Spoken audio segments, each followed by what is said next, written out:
Sot në mesnatë përfundon afati për ndryshimet e kodit zgjedhor. Mund të humbasin 4 milion euro të Bashkimit Evropian.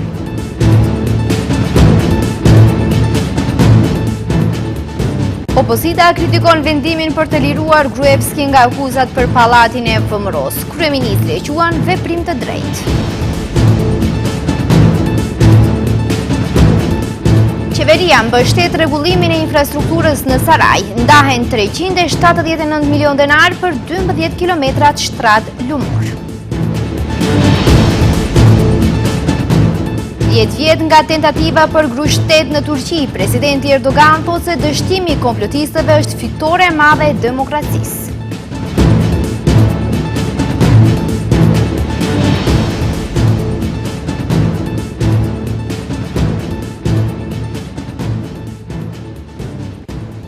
Përshëndetje të nderuar shikues, mirë se takohemi në lajmet e orës 15:55. 4 milion euro të shifra të cilën do ta humbas Maqedonia e Veriut në rast se sot deri në mesnatë partitë politike nuk arrin marrëveshje për të votuar ndryshimet në kodin zgjedhor. Kjo është pika e 10 e agjendës reformuese kërkuar nga Bashkimi Evropian e për të cilën nuk u arrit konsensus politik. Mickoski tha se koalicioni qeveritar mbetet në qëndrimin se do të pranojë çdo propozim të opozitës me kusht që në ligj të përfshihet votimi i diasporës. Në anën tjetër, në LSDM vlerësojnë se pretendimet e qeverisë se mosmiratimi i kodit zgjedhor do të bllokojë rrugën europiane të vendit janë manipulim i qëllimshëm. Kanë mbetur vetëm edhe pak orë deri në skadimin e afatit për miratimin e kodit të ri zgjedhor, me të cilin Maqedonia e Veriut duhet të përmbush pikën e 10 të agjendës reformuese dhe të sigurojë fondet e parapara nga Bashkimi Evropian. Megjithatë, kryeministri Christian Mickoski nuk shpreh optimizëm se ligji do të miratohet në kohë, duke akuzuar opozitën për papërgjegjësi dhe mungesë pjekurie politike. Mickoski tha se koalicioni qeveritar mbetet në qëndrimin se do të pranojë çdo propozim të opozitës me kusht që në ligj të përfshihet të votimi i diasporës.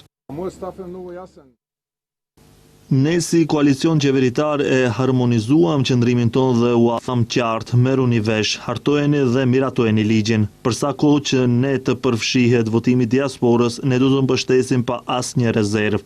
Kaluan ditë të tëra duke u zvaritur me diskutime se kush do të thëras takimin dhe ku do të mbahet ai.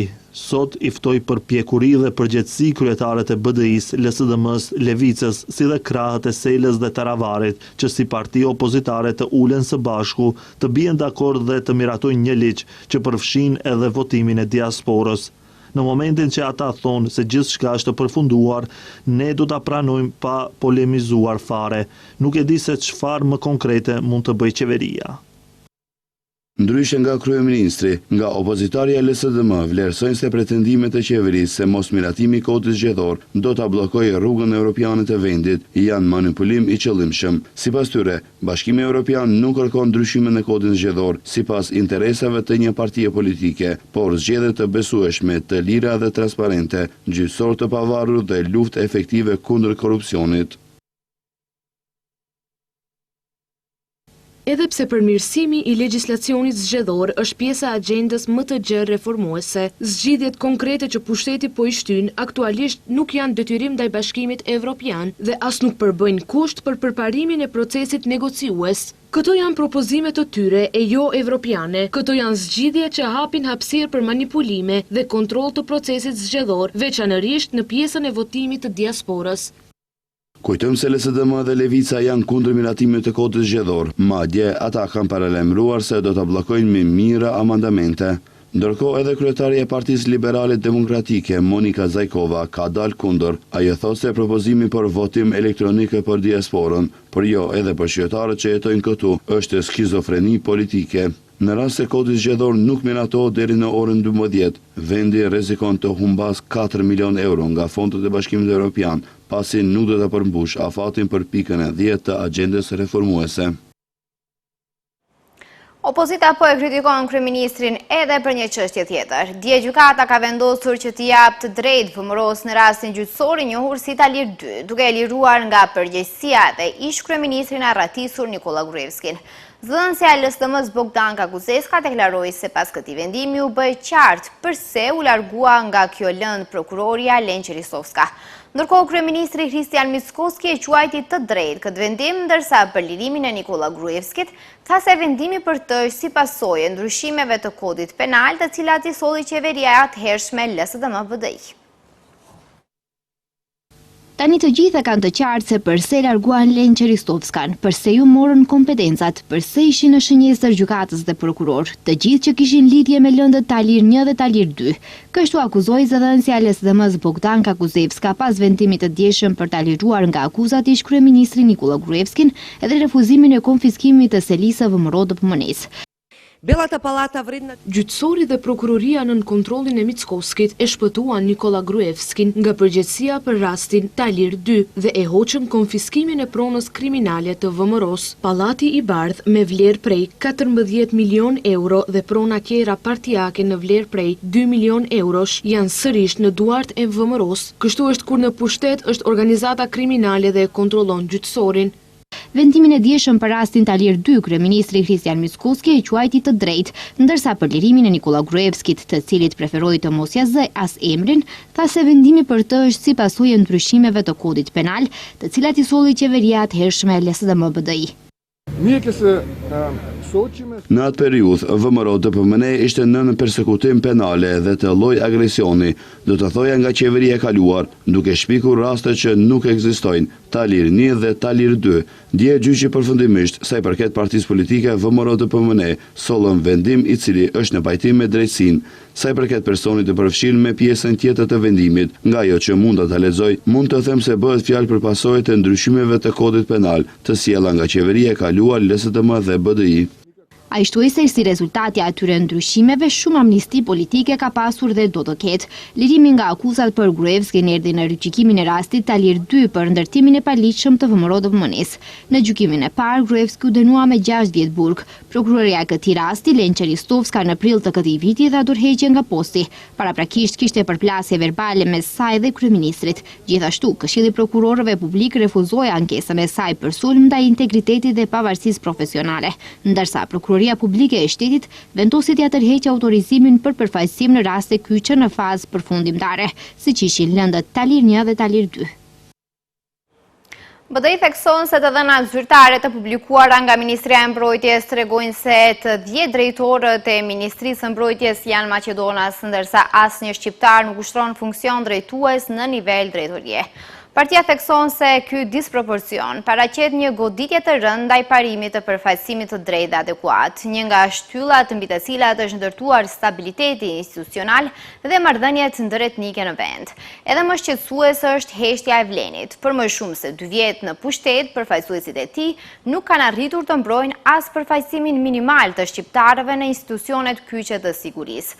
Mungesa e rezultateve dëshmon pa aftësi për të mbrojtur interesin shqiptar dhe një kapje që i ka lënë pa zë përballë vendimeve diskriminuese, thekson partia opozitare.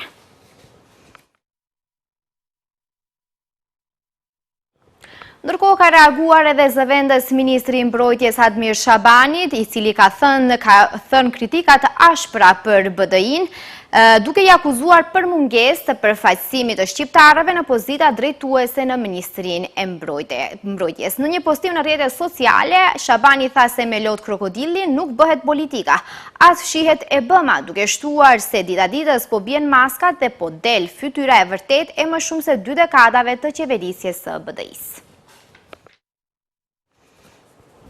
Me rastin e 14 korrikut ditës kombëtare të Francës, presidenti Emmanuel Macron mblodhi në kryeqytetin francez dhjetra burgshtetas të lartë europian, mes tyre kryeministrin britanik Keir Starmer, kancelarin gjerman Friedrich Merz dhe presidentin Ukrainas Volodymyr Zelensky. Maqedoninë e Veriut në këtë ngjarje përfaqësoi zëvendës kryeministri i parë dhe ministri për çështje europiane Bekim Sali. Fakti që Maqedonia e Veriut u përfaqësua nga zëvendës kryeministri i parë Bekim Sali jep pesh jo vetëm vendit ton, por edhe përfaqësimit politik të shqiptarëve. Për vlenin, prania e Maqedonisë së Veriut aty ku diskutohen siguria dhe ardhmja e Europës është mënyra më e mirë për të forcuar rolin dhe besueshmërinë ndërkombëtare të vendit, thekson koalicioni në pushtet.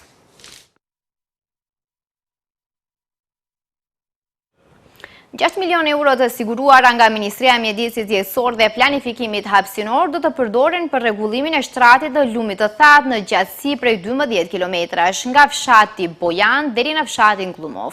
Projekti do të realizohet në periudhën 2026-2029. Pritet të ofrojë mbrojtje më të madhe nga vërshimet për mira banor të këtij rajoni. Pas vitesh përballje me rrezikun e përmbytjeve, fillon zyrtarisht projekti për rregullimin e shtratit të lumit të thatë në komunën e Sarajit. Investimi përfshin mbi 6 milion euro të siguruara nga Ministria e Mjedisit Jetësor dhe Planifikimit Hapësinor. Me këtë projekt pritet rregullimi i shtratit të lumit në gjatësi prej 12 kilometrash, nga fshati Bojan deri në fshatin Glumov, ku lumi i thatë derdhet në lumin Treska. Projekt i cili pritet të realizohet në periudhën 2026-2029, pritet të ofrojë mbrojtje më të madhe nga vërshimet për mira banor të këtij rajoni. Kryetari i komunës së Sarajit, Muhamet Elmazi, e cilësoi këtë si investimin më të madh historik për komunën, i cili do të mbahet mend si pika e kthesës për sigurinë e këtij rajoni. Projekti parasheh rregullimin e shtratit të lumit në gjatësi prej 12 kilometrash nga fshati Bojan deri në vendbanimin Glumov, ku lumi i thatë derdhet në lumin Treska. Një ndërhyrje gjithëpërfshirëse që prek drejt për drejt jetën e mira qytetarëve.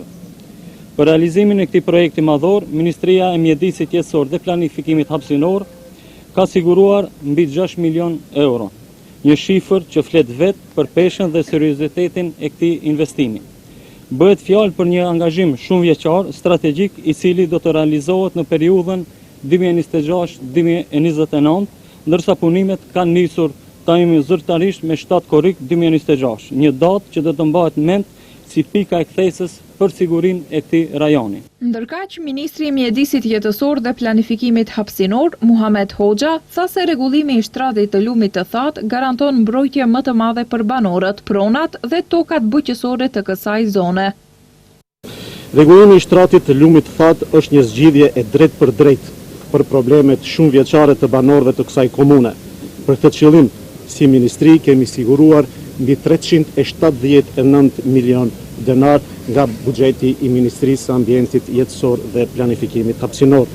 Me rregullimin e këtyre 12 kilometrave nga rruga për në fshatin Bajon deri në fshatin Glumov, ne mbrojmë drejt për drejt shtëpit, pronat dhe tokën bujqësore të mira qytetarëve të kësaj ane. Ajo që është edhe më e rëndësishme të nderuar, po japim fund ndotjes dhe po eliminojmë rreziqet për shëndetin e njerëzve gjatë periudhës së verës.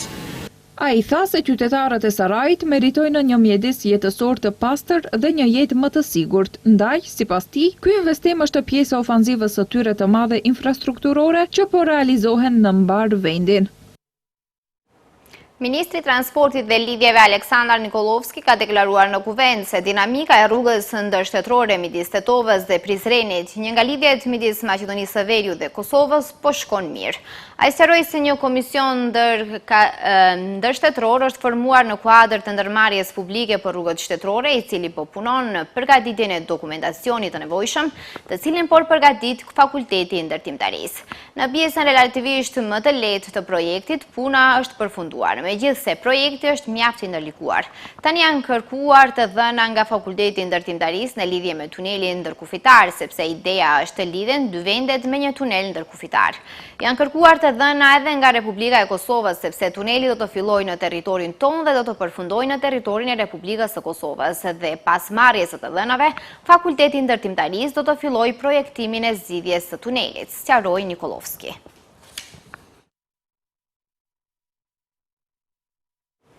Aleksandar Lazarov, i njohur si Cunata, është arrestuar nga policia 4 ditë pasi ishte arratisur nga stacioni policor në Koçan.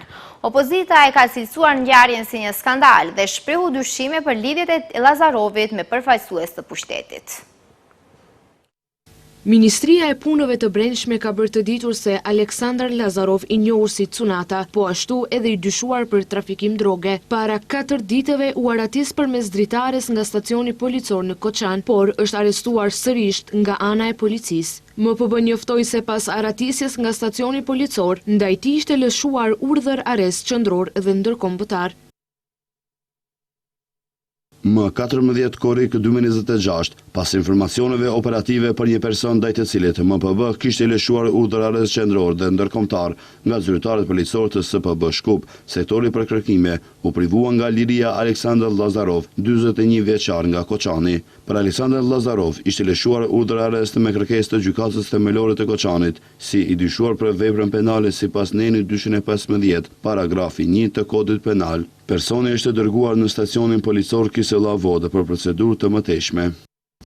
Nga MPB u tha se Lazarov është i njohur për policinë dhe se ai kërkoi për veprën penale, prodhim dhe vënien në qarkullim të paautorizuar të drogave narkotike, substancave psikotrope dhe prekursoreve. Po ashtu, Departamenti për Kontroll të Brendshëm pranë MPB-s pohojton përgjegjësinë e mundshme të policëve nga të cilët Lazarov arriti të largohej, ndërsa nga ana tjetër opozita e ka cilësuar ngjarjen si skandal dhe shprehu dyshime për lidhjet e Lazarovit me përfaqësues të pushtetit. Shporta mesatare konsumatore është përpunuar, miratuar dhe pranuar nga Këshilli Ekonomik Social, por të dhënat janë duke u harmonizuar me Entin Shtetëror të Statistikës. Pres që nëse harmonizohemi, të fillojmë të zbatojmë nga shtatori, tha sot zëvendës Ministri i Ekonomisë Marian Risteski. Ai theksoi se edhe një herë se shporta mesatare e konsumatorit nuk është ekuivalencë e shportës minimale të konsumatorit.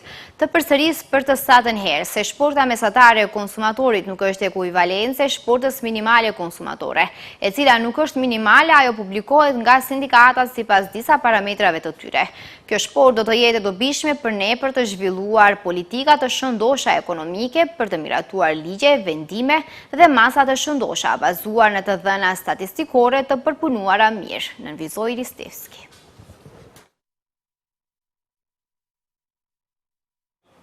Kryeministri Kristian Miskoski ka komentuar rifillimin e sulmeve në gjirin persik nga SBA-ja dhe Irani, si dhe mbylljen e sërishme të ngushticës së Hormuzit. Ai deklaroi se përsëri përballemi me sfida që mund të ndikojnë në çmimet e derivateve të naftës.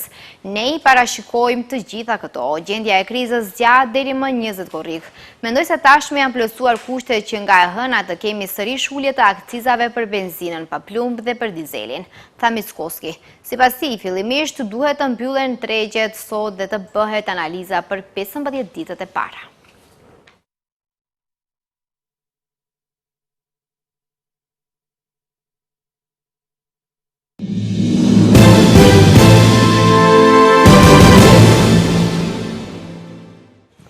Sot janë bërë 10 vjet që kur një fraksion rebel i ushtrisë hoqi një tentativë për të rrëzuar qeverinë e zgjedhur në mënyrë demokratike në Turqi. Presidenti Recep Tayyip Erdogan deklaroi se 15 korriku nuk është vetëm nata kur u smbraps një tentativë tradhtare për grushtet, por është një fitore e madhe e demokracisë. Më 15 korrik 2016, elemente rebel të ushtrisë turke të lidhur me ndjekësit e Fethullah Gülenit, kreut të FET-s, sulmuan institucionet kryesore shtetërore, përfshirë Asamblenë e Madhe Kombëtare, ndërsa gjithashtu tentuan të kapnin infrastrukturën strategjike, siç është ura e ngushticës së Stambollit, e cila lidh Azinë dhe Evropën. Komplotistët e grushtit të shtetit vranë të paktën 253 persona dhe plagosën mijëra të tjerë. Komploti dështoi pas rezistencës që treguan forcat lojale të policisë dhe ushtrisë, si dhe qytetarëve, të cilët ju përgjigjen masivisht thirrjes për rezistencë të bërë nga presidenti Recep Tayyip Erdogan. 10 vjet pas, presidenti Erdogan deklaroi se 15 korriku nuk është vetëm nata kur u zbrapse një tentativë tradhtare për grushteti, por edhe një fitore e madhe e demokracisë, e shkruar me germa të arta në histori. Mënyra e vetme për të penguar FETÖ-n dhe organizatat e tjera të ngjashme klandestine që të deportojnë sërish në shtetin dhe shoqërinë tonë është të mbajmë gjallë frymën e 15 korrikut dhe t'ua përcjellim këtë vetëdije brezave të ardhshëm, shkroi presidenti. Edhe ministri i jashtëm turk Hakan Fidan tha se përpjekjet dështuar për grusht shteti tregoi se vullneti kombëtar i Turqisë nuk do të nënshtrohej kur forcave të tutelës ose organizatave terroriste. Shtetet e Bashkuara kanë rivendosur blokadën detare mbi portet iraniane më pak se një muaj pasi nënshkruan atë që supozohej të ishte një hap drejt paqes. Komanda qendrore e SBA-s njoftoi se përfundoi valën e fundit të sulmeve ndaj Iranit në përgjigje të sulmeve iraniane ndaj anijeve në ngushticën e Hormuzit. Forcat amerikane tani po bllokojnë trafikun që vjen për në dhe nga portet iraniane dhe zonat bregdetare të vendit. por Irani thotë se kontrolli i tij mbi ngushtisë nuk do të kontestohet.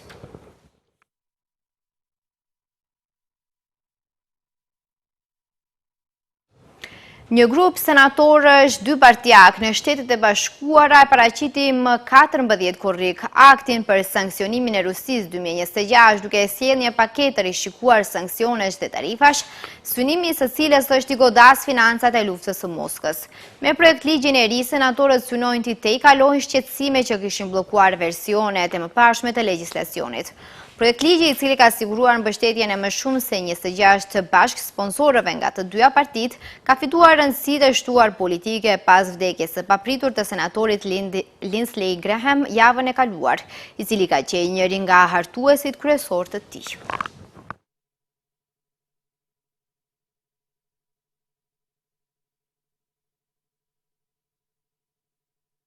Shikues të nderuar, ky është fundi i lajmeve. Ju falenderoj për vëmendjen tuaj. Mirupafshim.